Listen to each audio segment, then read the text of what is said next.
Hello friends, ഇത് 2018 Renault കിഡാണ്. ഇതൊരു customer വണ്ടി എടുക്കാൻ വേണ്ടി എല്ലാം ഓക്കെ ആയി. അതിന് മുമ്പ് ഞങ്ങളോട് പറഞ്ഞു നിങ്ങൾ ജസ്റ്റ് ഒന്ന് വണ്ടി ഒന്ന് പോയി നോക്കണം, ഇവാലുവേഷൻ ചെയ്യണം എന്നുള്ളത്. അപ്പോൾ ഞങ്ങൾ പോവുകയുണ്ടായി. 2018 സിംഗിൾ ഓണർ വണ്ടിയാണ്, കിലോമീറ്റർ കുറഞ്ഞ വണ്ടിയാണ്. കാണുമ്പോൾ കാഴ്ചയിൽ ഒരു കുഴപ്പമില്ല, നല്ല കിടിലം വണ്ടിയാണ്. കസ്റ്റമർ പറഞ്ഞതുപോലെ തന്നെ നല്ല വണ്ടിയാണ്. ഞങ്ങൾ ഫ്രണ്ട് ഭാഗം, എൻജിൻ സൈഡ് എല്ലാം നോക്കി. ബോണറ്റ് ആക്സിഡൻ്റ് ആണോ, അതിൻ്റെ പേസ്റ്റിങ് കാര്യങ്ങളൊക്കെ നോക്കുമ്പോൾ എല്ലാം ഒറിജിനലാണ്, വേറെ ഇഷ്യൂസൊന്നും കണ്ടില്ല. അങ്ങനെ ഇരിക്കുമ്പോൾ അപ്രതീക്ഷിതമായിട്ട് ഞങ്ങളെ കണ്ണിലൊരു കാഴ്ച കാണാണ്. ഫ്രണ്ടിലത്തെ ലെഫ്റ്റ് സൈഡ് ഇടിച്ച വണ്ടിയാണിത്. ഫ്രണ്ട് ലെഫ്റ്റ് അപ്പറൗണ്ട് സൈഡ് വാൾ ഇടിച്ചിട്ടുണ്ട്.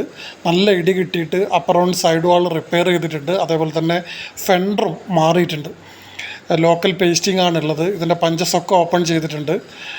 നിങ്ങൾ കണ്ടില്ലേ, ഈ പേസ്റ്റിംഗ് ഒക്കെ ലോക്കലാണ്. ഈ വാഹനമാണ് ഒരു കുഴപ്പമില്ല എന്ന് പറഞ്ഞുകൊണ്ട് വിൽക്കാൻ വേണ്ടി ശ്രമിക്കുന്നത്.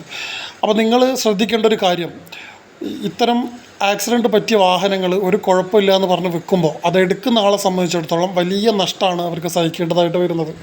അതുകൊണ്ട് നിങ്ങളൊരു വാഹനം എടുക്കാൻ ഉദ്ദേശിക്കുന്ന ആളാണെങ്കിൽ പ്രൊഫഷണലായിട്ട് ആ വാഹനം ചെക്ക് ചെയ്ത് അതിനെന്തൊക്കെ കംപ്ലൈൻ്റ് ഉണ്ടോ അത് ഡീറ്റെയിൽ ആയിട്ട് നിങ്ങൾക്ക് ഞങ്ങൾ ഉറപ്പ് തരാം.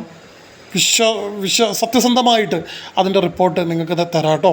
അത് ആക്സിഡൻ്റ് ആണോ, മേജർ ആക്സിഡൻറ്റ്, മെക്കാനിക്കൽ കംപ്ലൈൻറ്റ് എല്ലാം നിങ്ങൾക്ക് താല്പര്യമുണ്ടെങ്കിൽ കോൺടാക്റ്റ് ചെയ്യാം.